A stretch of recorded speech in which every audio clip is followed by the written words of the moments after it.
This was, a large component of this wasn't trying to figure out, are UFOs real? What are they? This type of thing. These were almost accepted as self-evident fact. This was largely, and it explains why it was done in this intelligence environment, this was a technological intelligence assessment to determine how far advanced is our scientific understanding and engineering from what this is. And so that was very intriguing to me. Probably the most intriguing was that they're acting on kind of this assumption, this is real, we know it's real. How far away are we from understanding it? And that's why, the kind of closing to that article, it poses a very intriguing question that speaks to the entire topic for the last 70 years. Talk about Roswell and all these themes. It makes you wonder, what does the government do if it indeed, has a lot more information or knows something's real that, it hasn't released, but yet says our science, our capacity for understanding it, the gap there is too wide. What do you do with it? Let's say, hypothetically, there's a crashed Roswell saucer, but they're like, man, we don't have the material science. We don't have the physical science. Like, we need a new scientific theory to understand this. We don't know how the energy works or anything. The idea that then you could come up to somebody in acquisitions and say, hey, man, we really want to get $1 billion out of your F-35 budget to try to figure this out. We're not sure if we'll ever be able to figure it out right now, but we want to try. Well, the guy in the F-35 budget is going to go, there's no way I'm going to do that, because this brings a different dynamic, because there is a point there where if you found something and believed it was so high risk and low probability of success, you realize I could turn in 1/3 of my entire budget to this and not be successful. And while I'm doing that, Russia's building planes and they're building bombs, and we're going to be behind geopolitically and militarily. Could you decide, like Raiders of the Lost Ark, shove it in a shelf and keep it quiet? Could that happen? Maybe. Okay. I will be honest with you, that has played through my mind whether what we're seeing now, as crazy as it would be, and I can't reiterate enough, I started into this, examining it, 2 years ago, through this is our technology, this was a classified program, like the Tic Tac and everything, like it's not anything crazy. And when I hit a dead end and went, I can't find, because that's one of the things people don't understand when you're dealing with that. Logistics, budget, like you can hide things to an extent, but I point out we've never held a classified program, whether it's the U2, the SR-7, we never held one for 15 years, which would be what the Nimitz is. I mean, they've never stayed classified that long because the cost of diminishing return comes in.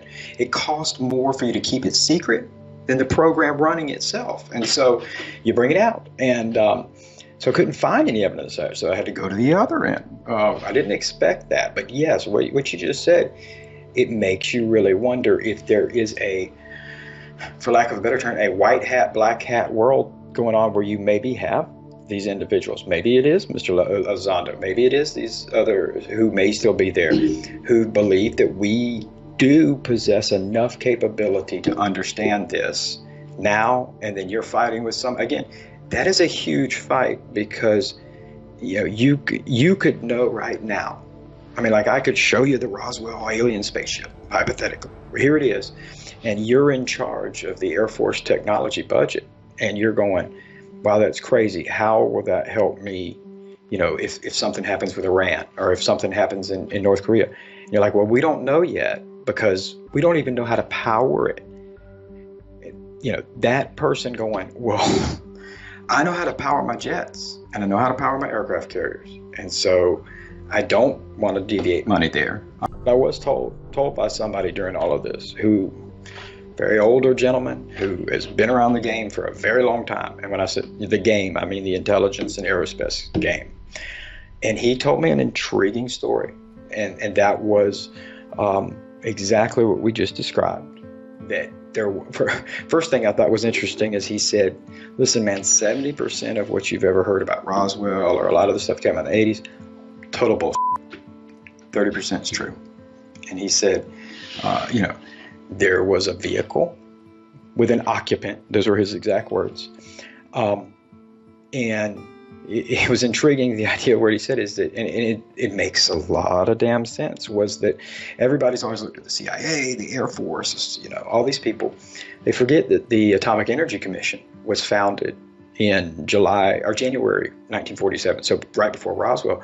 Atomic Energy Commission was a civilian commission that was in charge of all of our nuclear weapons, but they were outside the scope of government. They were civilian, controlled the most deadly devices on Earth, but were civilian. And therefore their information is proprietary. They controlled that. And then, first and foremost, like you said, if a car fell out of the sky into the 11th century, the first thing you got to figure out is how to fuel it, how to run it, how to make it work. And so the Department of Energy would be your source. And they said that, whatever it was stored by them. And just what we talked about, the conclusion was made that we lacked on every facet, including kind of cognitive understanding. It was what was really compelling to me. And they could just be an old person making up crazy stories with a good background, was that they alluded to the fact that they weren't flying saucers. They weren't Tic Tacs. That they were something that possess the ability to kind of make your mind see what makes sense to you. And so whatever it was didn't look like a flying saucer. So that's when he said all facets: cognitive, engineering and materials, energy, and the science to understand that we lacked. And so the decision was made to put it up till 1979, when the Atomic Energy Commission was ended by Jimmy Carter and the Department of Energy was enacted, and then it was moved to a private aerospace contractor who they're the Raiders of the Lost Ark holding it up. Chris Mellon. He was the Deputy Undersecretary for Defense for Intelligence, and I spoke to him. Like, what did you look for? And he was the number 3 highest intelligence official under the Clinton and then later Bush, briefly, administrations.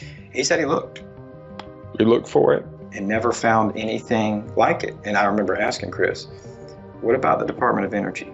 Because even to this day, it is even though it's a government entity, it is predominantly civilian, and they are the only ones that have a separate security classification. Like, you could plan the bin Laden raid in the White House war room, but if you don't have a DOE Q clearance, you're not setting foot on their property. I mean, that's how they're very exclusive.